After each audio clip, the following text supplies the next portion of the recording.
नमस्कार, मैं हूं कुलदीप कुमार राउत और आप देख रहे हैं फॉरवर्ड न्यूज। दर्शकों, आज हम चर्चा करेंगे उस शख्स को लेकर के जो काले कोट के अंदर में अगर हम उनको आतंकवादी भी कहे तो वो शब्द कम पड़ जाएगा। जी हाँ, हम चर्चा कर रहे हैं राकेश किशोर का। अपने आप को वकील कहते हैं, अधिवक्ता कहते हैं, सुप्रीम कोर्ट का वकील कहते हैं, लेकिन उनका जो घिनौना काम है संविधान पर हमला करना, सीजे साहब पर जूता फेंकना, ये कहां तक सही है? पूरा देश ये जानना चाह रहा है जो आखिरकार इसके खिलाफ मुकदमा जो है भारत सरकार क्यों नहीं कर रही है।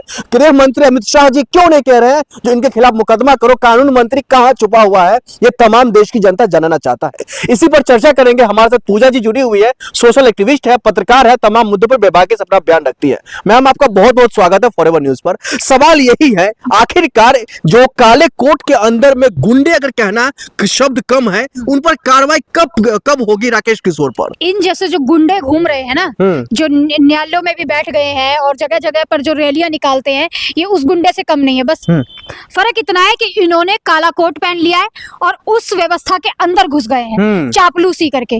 जो ये बता रहे थे, अपने एक इन्होंने बयान दिया कि मुझे किसी तरीके का डर नहीं है, मुझे किसी तरीके का खौफ नहीं है, 71 साल का मैं हो गया हूँ और मैं हार्ट का पेशेंट हूँ, दवाइयां भी मैं लेता हूँ। इस तरीके से उन्होंने सिंपैथी भी अपनी गेन कर ली है। उन्होंने ये भी कह दिया और एक तरीके से ये भी कह दिया कि मैं खौफजद हूँ, मुझे किसी तरीके का डर नहीं है।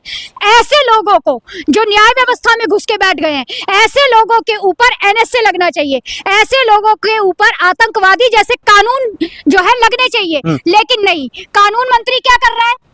से बैठे हुए हैं, घूम रहे हैं, गाड़ियों में घूम रहे हैं, ऐश मौज कर रहे हैं।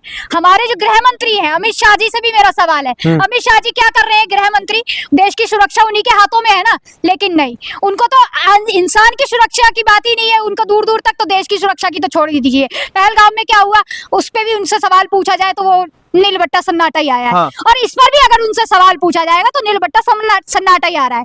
अब ये देखिए कि इनकी जो कुंठा है, ये जो इनकी मानसिकता है, वो हमेशा से यही रही है कि कोई निचले परिवार से कोई आ जाता है, यानी कि दलित सीजेआई की मैं बात कर रही हूँ, सीजेआई गवाही जो है वो पढ़कर लिखकर कानून की उस कुर्सी पर उनको बिठाया गया है, उस व्यवस्था को वो ठीक से चला रहे हैं, वो न्याय कर रहे हैं उन लोगों के साथ जिनके साथ शुरू से अब तक जो शोषण होता है, वो सही को सही और गलत को गलत बोल रहे हैं। लेकिन ये लोग चाहते हैं कि इस गद्दी पे बैठ के, जिससे पहले इस तरीके के लोग बैठे गए हैं जो उनको राज्य का मंत्री का जो है दर्जा दे देते हैं या उनके पास ऑफर आ जाता है, तो वो नहीं, आपका कहना बिल्कुल सही है, आप अपने तरीके से जो आप बातें कह रहे हैं, लेकिन सवाल तो ये भी निकल करके आ रहा है ना, अगर सनातन का अपमान करेंगे तो चाहे सड़क हो, संसद हो, कोर्ट रूम हो, क्या कहीं भी सुरक्षित नहीं है? अब ये सनातन का अपमान इनको जो नजर आ रहा है, उस सनातन के अपमान के बाद इन्होंने क्या कहा? आपने ये नहीं सुना?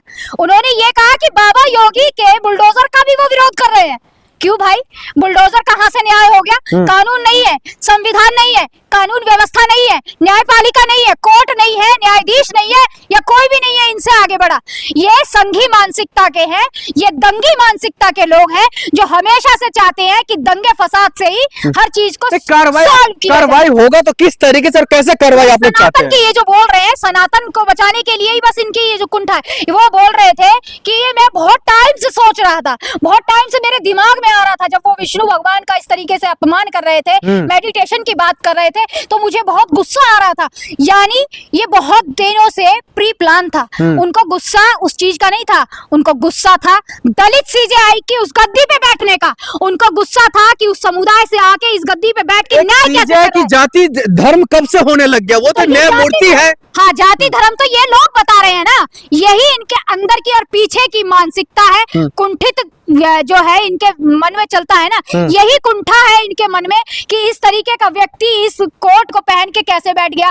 इनके सामने कोई दलित जो है वो घोड़ी नहीं चढ़ सकता, मूछ नहीं रख सकता, कोई सफेद कोट पैंट नहीं पहन सकता, सफेद कोट पैंट पहन के कोई इस ऐसी गद्दी पे नहीं बैठ सकता, अधिकारी नहीं बन सकता।